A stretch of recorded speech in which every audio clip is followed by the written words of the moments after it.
South, a gracious land where dwell a gracious people. Here in all its storybook romance is the land of Dixie. Along this southeastern seaboard, on the slopes of these blue-ridged mountains, American history was made. On these fertile plains, men fought and died to make freedom ring throughout the land. Here are the statues and monuments raised to the hardy pioneers who sought freedom and found in the New World. These are the honored halls in which that freedom was proclaimed to the world. Against this background, names were made great, illuminating the pages of our great historical traditions. Princess Pocahontas, Captain John Smith, General George Washington, Thomas Jefferson, and others revered in hallowed memory. This is the South of romantic legend, whose beginnings were the beginnings of America itself, where almost 350 years ago, the first colonists came to live and build for the future that is our proud heritage today. Way down south in the land of cotton, in song and story, in the strong light of living reality, for years that stretch back through bygone generations, the world has looked to the Southland for a picture of life peculiar to that region, the calm, unhurried way of good living. The charm of southern cities, the peace and quiet of the southern countryside, of southern towns and villages, of heroes, of women of melting beauty. All these and more, from time out of mind, have been the heart and soul of the great American Southland. That was the old South of yesteryear. But today, there is something else. A new spirit that gives pace and tempo to modern living. A new mode of existence, born of the spirit of progress, has arisen on the foundations of the South of song and story. The tempo of life is quickened. In step with the times is the keynote of the day. And so this story emerges. The story of a new South, whose roots are embedded deep in the honored traditions of the old, building always for the greater Southland, in industry, in agriculture, in science, in education, great universities dedicated to higher learning, fine institutions for the teaching of the arts and sciences of modern times. Speaking proudly of this great region, a Southern poet has said, "There is a power here that grips the mind. That power is deep in the rocks and in the mountains. That power is in the fruit of the good earth, giving life and sustenance to us and to those with whom we share our bounty. That power is in the spirit that fires our hopes and lights our way to even better todays and tomorrows."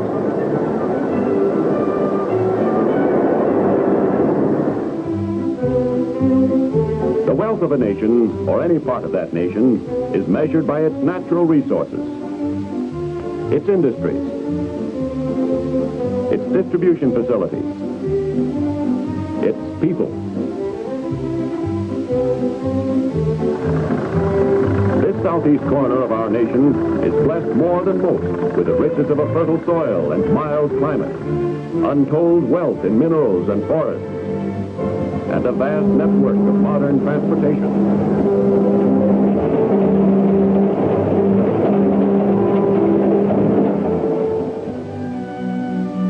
This fertile soil, warmed and nourished by the soft sunshine and generous rainfall, provides a steady, never-ending parade of varied crops.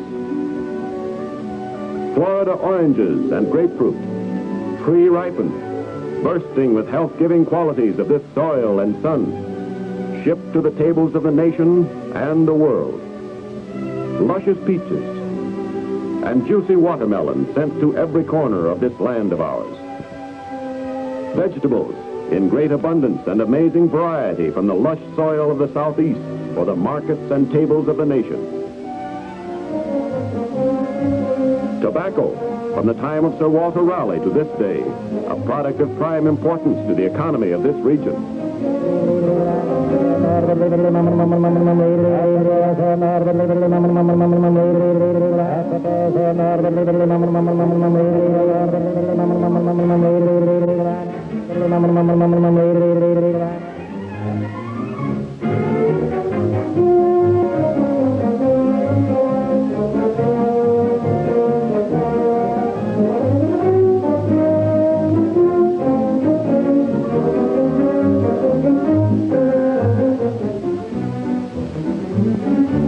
Of livestock, dairy cattle for the expanding dairy industry, blooded beef herds for the emerging meatpacking industry,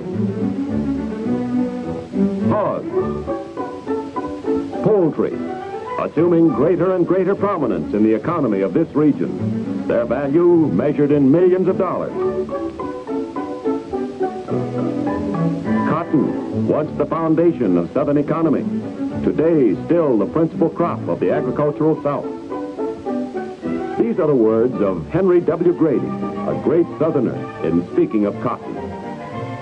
It is the heritage that God gave us when he arched our skies, established our mountains, girt us about with the ocean, tempered the sunshine, and measured the rain, ours and our children forever.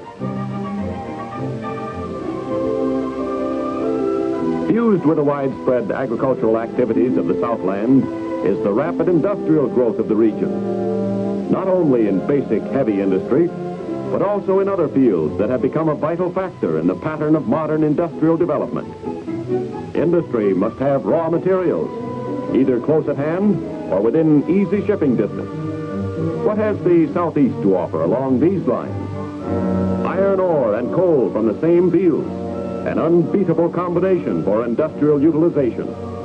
Clays, cement, gravel, phosphate rock, granite, limestone, kaolin, marls, all of these are nature's heritage to the Southeast, a great part of which still remains to be revealed and unearthed to the uses of modern industry, building construction, and agriculture.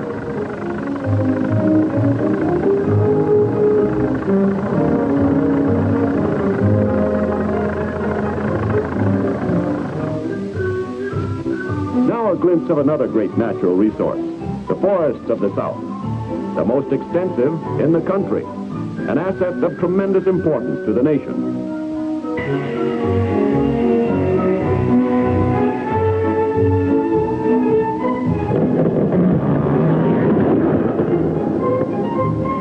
This vast timber supply today furnishes a large part of the nation's lumber and wood pulp needs, supports a great furniture industry, and is the basis of the rapidly expanding pulp and paper industry of the Southeast.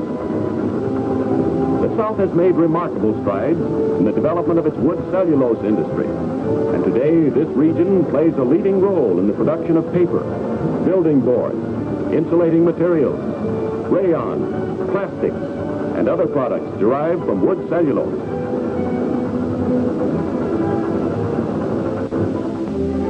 The manufacture of textiles is one of the country's great and ever-expanding industries. Today, more than 90% of the rayon manufactured in the United States is derived from wood pulp. Under the magic wand of the chemist, new frontiers of industrial expansion are being established in the manufacture of rayons, in the widening fields of plastics, in cellophane, lacquers, film, and many other kindred products, all based on wood fiber as the principal raw material. Here again, the potential is great. The opportunities for building are at hand, ready to be grasped and utilized for the betterment of life today and tomorrow. The world's principal supply of naval stores is in the Southeast. Longleaf and splash pine trees are tapped for the crude gum from which turpentine and various oils are distilled. The spirits of turpentine distilled from the gum and the rosin or residue are shipped to world markets for uses ranging from medicinal to the manufacture of rubber and plastics, from the making of paper to the manufacture of textiles. crucial to the expanding economy of the South, as it has been to the historical and industrial development of the country as a whole, is adequate rail transportation. For more than 100 years, the common denominator of American industry, and today a vital part of American progress. As the railroads grew in strength, so the country grew. The history of one was the history of the other. Railroads and nations, each growing in size and power, each dependent on the progress of the other. Through those formative years and into the modern era, the Seaboard Airline Railroad has kept pace with the march of progress, blazing new trails for the advance of agriculture, industry, and the arts of modern civilization, forming an important link in the great steel web within which American life and economy operate.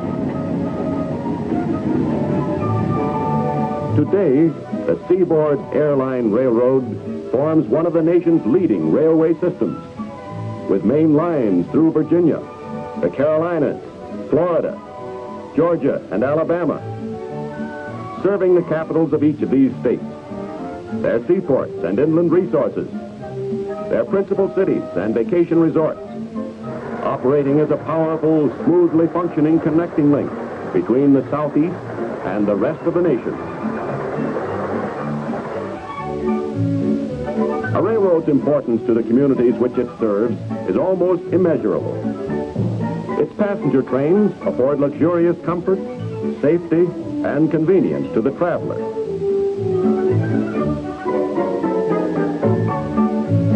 Its freight trains make possible the vast daily flow of raw materials from forest, mine, and farm to manufacturer, and the finished product from manufacturer to widespread consumer markets.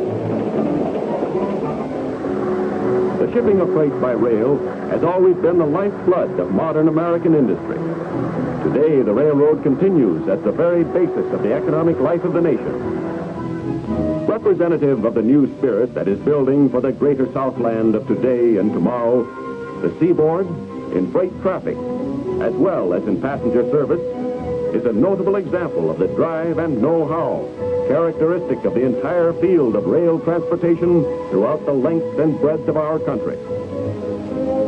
Routing shipments between south, north, and west via fast seaboard freight ensures safe, sure, and swift transit all the way, from point of origin to final destination.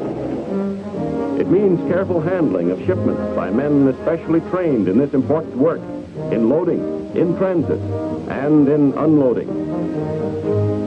It means low freight costs and on-time shipping schedules, important in the modern scheme of business.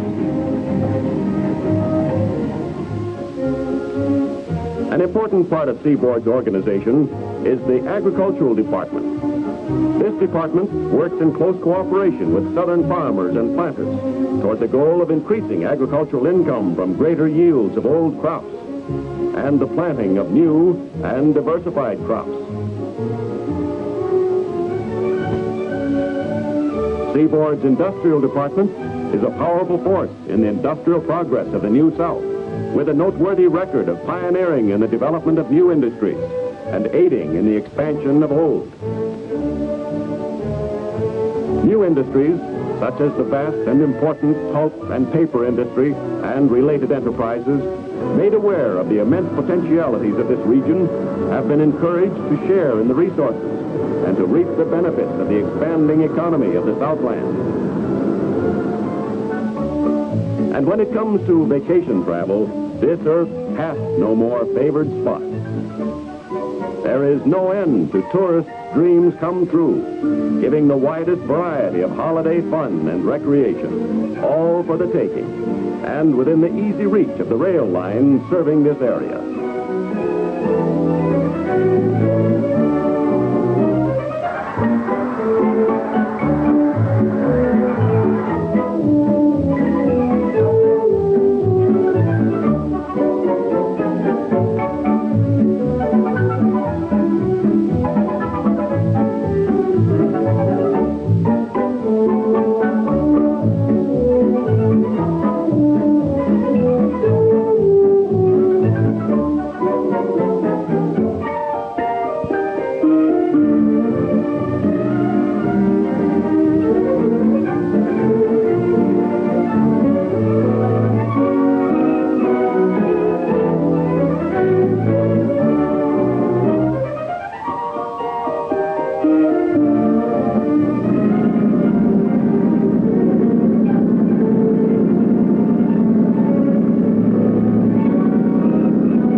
great Southland thrills with the consciousness of growing power and prosperity. There is a spirit here that grips the mind, a force and a power that has brought new life and vigor to this region. Today, something has been added to the mellow tradition of the Old South. Today, the South is more than moonlight and magnolias. A new spirit of industry and progress symbolizes the Southland of today.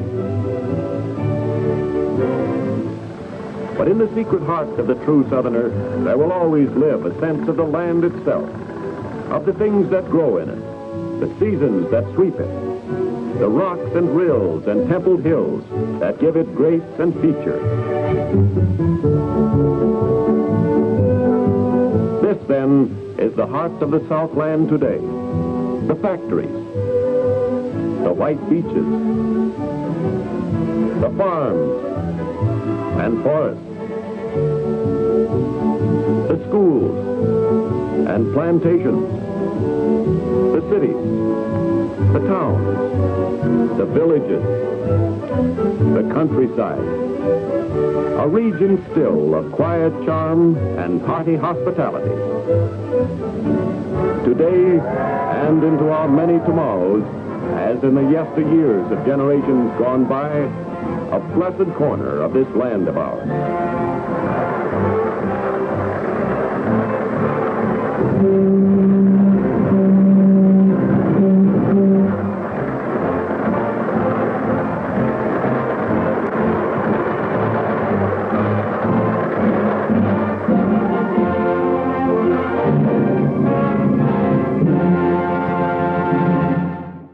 George Washington, Thomas Jefferson, and others revered in hallowed memory.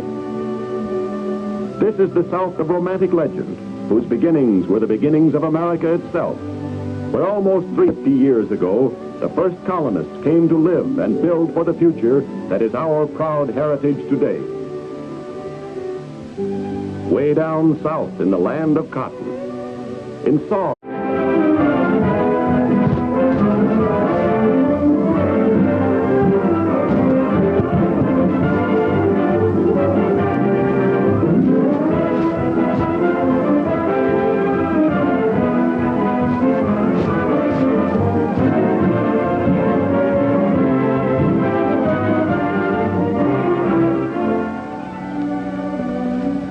Story, in the strong light of living reality.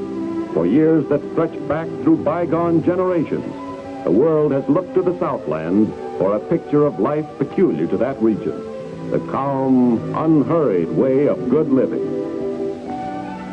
The charm of southern cities, the peace and quiet of the southern countryside. Here are the statues and monuments raised to the hardy pioneers who sought freedom and found in the New World. These are the honored halls in which that freedom was proclaimed to the world. Against this background, names were made great, illuminating the pages of our great historical traditions. Princess Pocahontas, Captain John Smith, General the Old South, a gracious land where dwell a gracious people. Here in all its storybook romance is the land of Dixie. Along this southeastern seaboard, on the slopes of these blue-ridged mountains, American history was made. On these fertile plains, men fought and died to make freedom ring throughout the land.